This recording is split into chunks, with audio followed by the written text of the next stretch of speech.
Hello, everybody. Welcome to the Breaking 90 podcast. I'm your host, Alex Harriman. This is my co-host, Jerrika and Alex, and we are the coaches of Breaking 90 Fitness. Thanks for listening. Jer, how are you doing? Not too bad. How have you been? I've been good. This is definitely like a different summer than a summer I'm used to.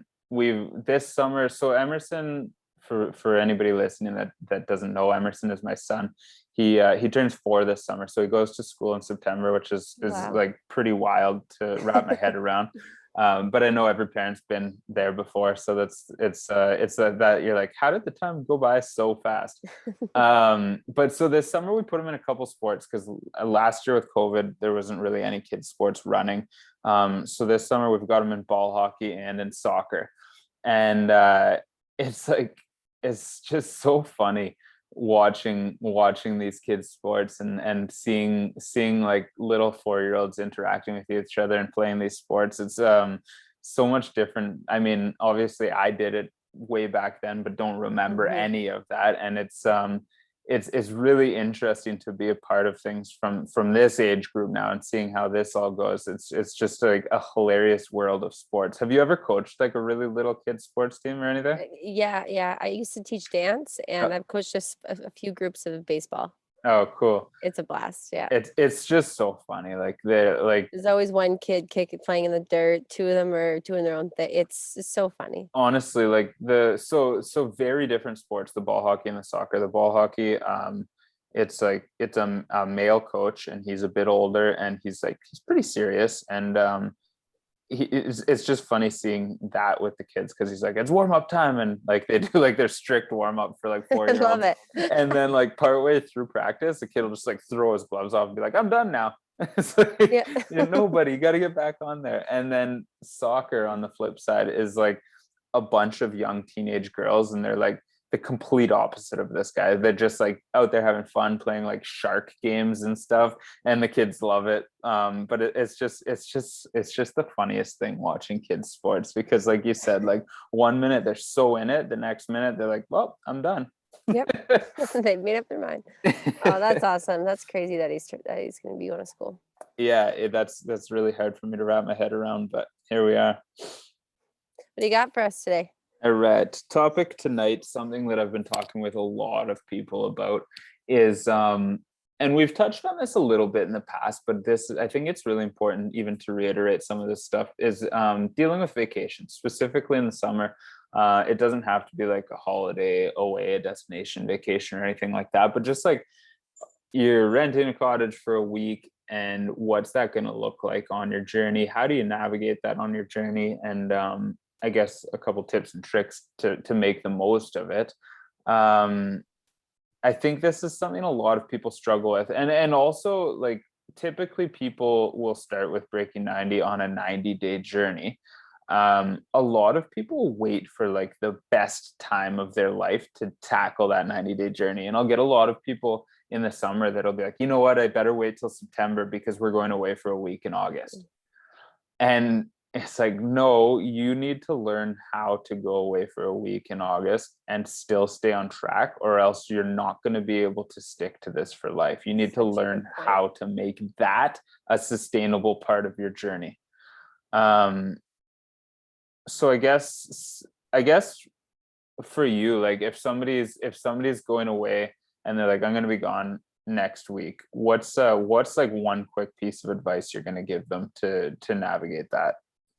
I think the big question first is it just you? Like, are you in control of the food, or are Mm, you going somewhere where you don't have control? There's like, everyone's putting food in together, which is something that we do often. true. That would be my first question. But if they're going away with their family, um, the first piece of advice is obviously going to be prepping snacks. Yeah. Camp life or cottage life, if you're from down south, is snack central, right? It's all you Yeah. want to be doing when you're out there. And so having things ready would be my biggest piece of advice. Cut up Mm, vegetables, having instead if the kids are gonna have chips, having what are you gonna have? Always having that like what will I eat yeah, sort of option. for sure. For sure.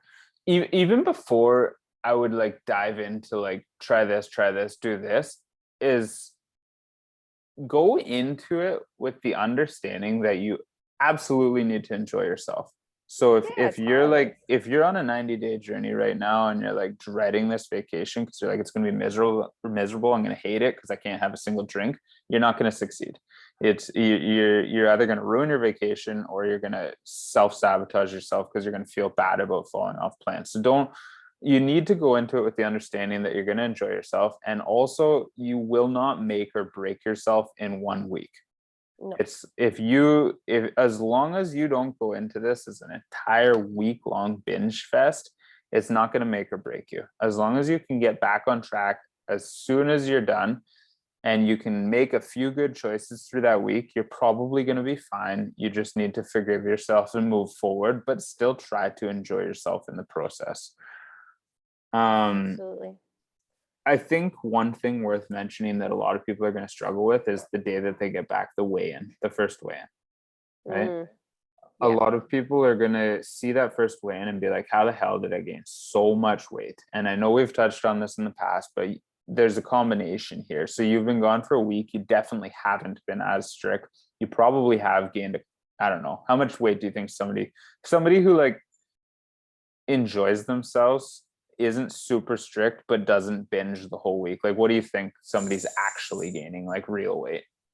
Like 1 or 2 pounds. Yeah, like that's what I was gonna say, 1 or 2 pounds for sure. Like the So scale's probably gonna say 5 at least, at least. it might say 8 or 10. Yeah. But do I think that's all fat? No, I think max 2 pounds Yeah, of fat. agreed. And so I think that, If you were moving, with your family, you're out walking the beach, maybe like you're still incorporating movement, you're still getting water, like you said, little random choices here and there that are, yeah, that make you feel good. yeah, At the end of the day, I don't think it's gonna be more than 2 pounds of fat. yeah, agreed. And so the rest of it's water retention, as we know and we've talked about in the past, but that's going to mess with your head. You're going to step on that scale day one coming back and be like, how the hell am I 8 pounds heavier? As You're long gonna as think you, I'm starting all over again. That's what people start having. yes.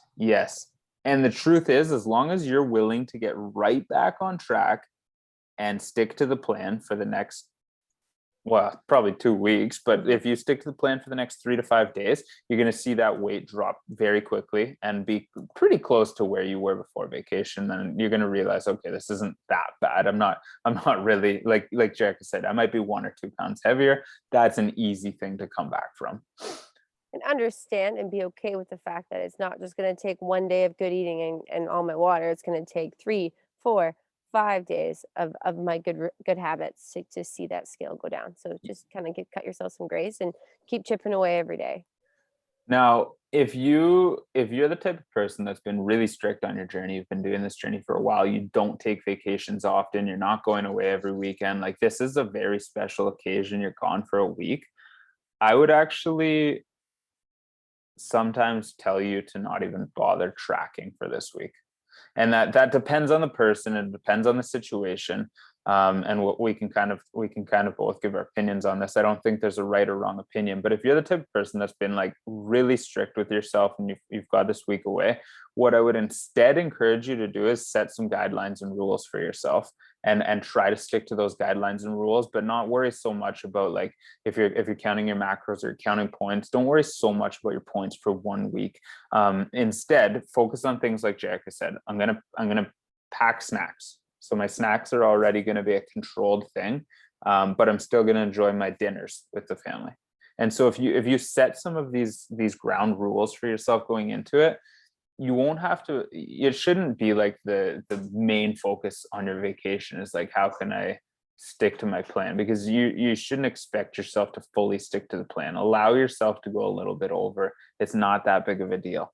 But things like making sure you're drinking enough water, making sure you're moving every day, making sure you're getting in some vegetables, making sure you're getting in some protein.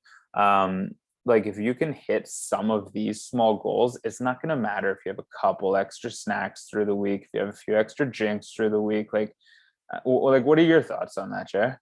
No, I think that's exactly what I would say. And another tip would be, a big one is not eating to the point where you're so full Oh that you're making yeah. yourself feel sick. That Oh yeah. overeating sick feeling, that's what's gonna, put you into that surplus of, if you're like, if you just did all the things that you just rhymed off, the water, the snacks, etc., and you're not overeating at every single meal, you can enjoy any of those meals. Could be any potluck, just don't overeat, and I Yeah. think you would be fine. But And another thing oh, sorry. Go ahead. I was just going to say, and expect that it's not going to be a perfect week. Right. Expect that you're going to gain that pound or two plus X amount of water retention. Don't expect to come out of this week vacation and having had made progress, because you're if you're like, I'm going to be a pound lighter after this week vacation, you're probably setting yourself up to fail. Right. I think too, another way you can look at it, if you're someone who wants the structure, like if you're like, absolutely, I don't want to, go free for all because I know myself. Sure. I think if we've been on a fat loss phase for a while, I think something that's worth talking about with your coach is a maintenance phase Mm, during those holidays, and just understanding that if you still want, some numbers, or you still want your points, or you yeah. want that guidance, Yeah. understanding that we can give you that, but you would be maintaining where you are. So at least you're not coming out, um, you know, above or below. Now you might obviously still have that water retention because you're probably going to have saltier foods, and you're probably going to be sleeping a little bit less on the holidays. So yes, you might see the scale still fluctuate, but if you still are on that maintenance phase, at least when you come back, if there's been no major changes. So, and that's part of what I want to mention then is, so you had the first person who's like been really strict to their plan for a long time. Now, I think there's another grouping of people, and this is kind of two different people. The first one is somebody who's doing lots of different things for the summer. They've got like vacations every other week. They're going away on all the weekends. That type of person fits into this other group. And then also the person who's brand new on this journey kind of fits into this group. If you're brand new on this journey and you've only been like a weekend. So Mhm. these two people then who are on the opposite spectrum, I completely agree with like what you're saying, is they probably should still try to meet Right. some guidelines, but you should sit down with your coach, or if you don't are not working with a coach, you should sit down with yourself and give yourself a little bit more lenience to fit within those guidelines, right? Right. um yeah, I think that's helpful. So okay, so let's talk about this other group then, this group who is going to try to meet their guidelines. What are some of your best tips and tricks to make that happen on a week of vacation? How are you going to make yourself hit your goals?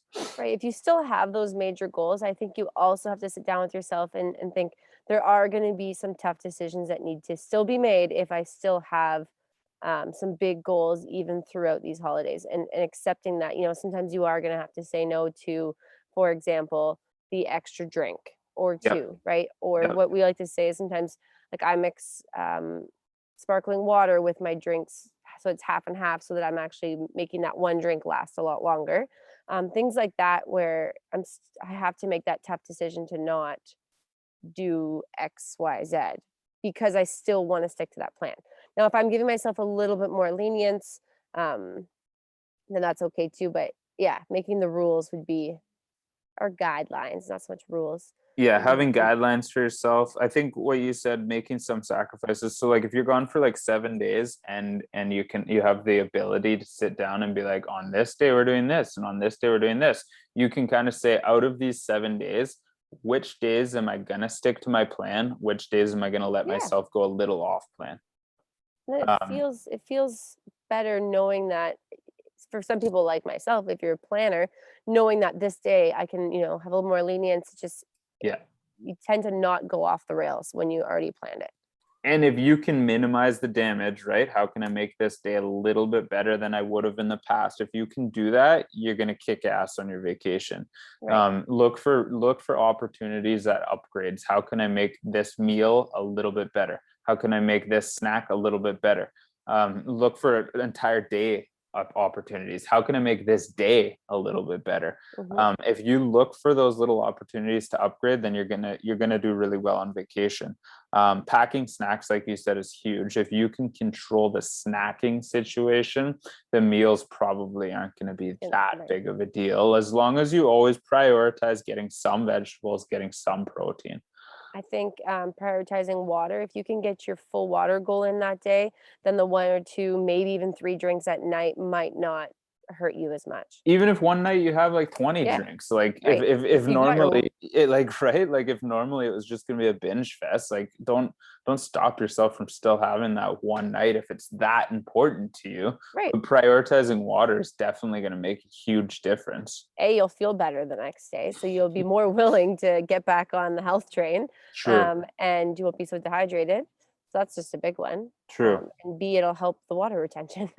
Yep. And yeah, just like you said, the way you feel the day after is huge because you Mhm. can't afford to make 2 days turn into complete shit because you wanted one day to turn into complete shit. Um, another easy trick that I use if I know I'm gonna have like a huge dinner or a huge snacking afternoon is I'll just skip breakfast.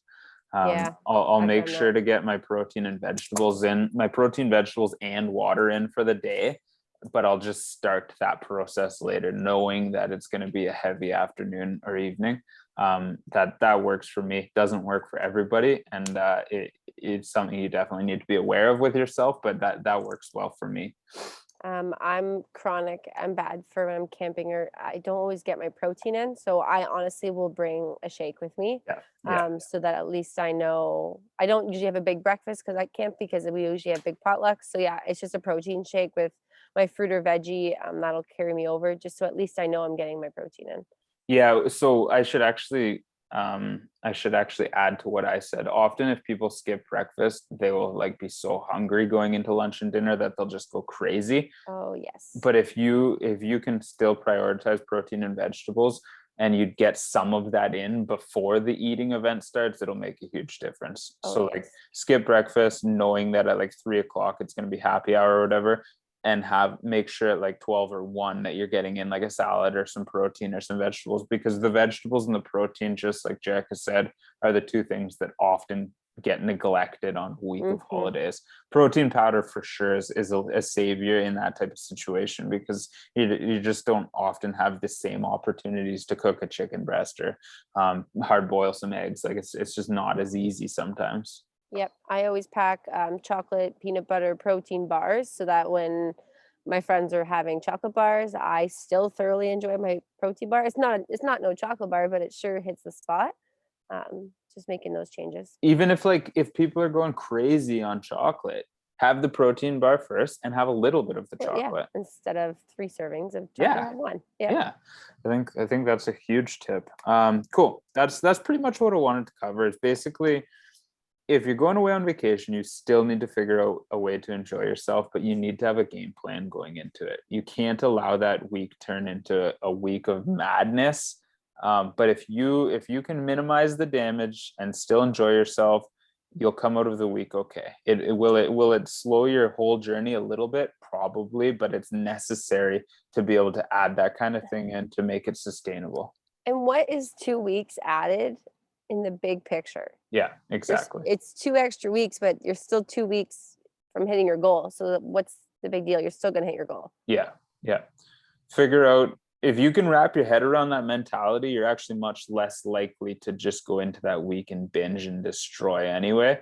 Um, and you should still be able to enjoy yourself. You should absolutely still be able to enjoy yourself on any sustainable plan. Love it. Cool. So true. All You have a right. kitchen tip for us? I got a kitchen tip. Kind of actually plays on what we were just talking about, something that I've been trying to do lately. Um, if I know that a weekend or maybe there's like a 1 day event, like whatever, like in the summer specifically, you've got all these little barbecues and get-togethers and weekends and vacations. And so like one thing I'll do is just like I just cut the dinners down during the summer on regular days. It'll just be like meat and vegetable. Yep. And like normally I would always be like meat, carb, vegetable, or like have something a little bit heavier than that for my dinner. But like now, knowing that there's always going to be a couple nights that are bigger than typical, I then make a couple nights that are going to be smaller than typical to counteract that. I like that. That's all it really is. It's just like, if you know in any busy time of year for you that you struggle with that, is it's okay to have your week kind of balance each other out. And we do that a lot with our coaching clients, is give them like high days and low days. So basically you save up those high days for the days that are going to challenge you, and then you make the other days low days to balance out over the course of the week. So just know that you don't always have to have the big dinner. It's okay to Right. have the smaller dinner occasionally. Yeah, exactly. Yeah, that's it. Cool. I like it. Awesome. Well, thank you all for listening to this episode. I hope you found it helpful, especially I know in August a lot of people have a lot of plans, and it's a struggle for a lot of people navigating this summer vacation. So if you found this helpful, let us know. Please share this episode with your friends, rate it, review it, send us comments. We love hearing the feedback from you guys. And of course, let us know what topics you'd like to hear covered in the future. Have a great day.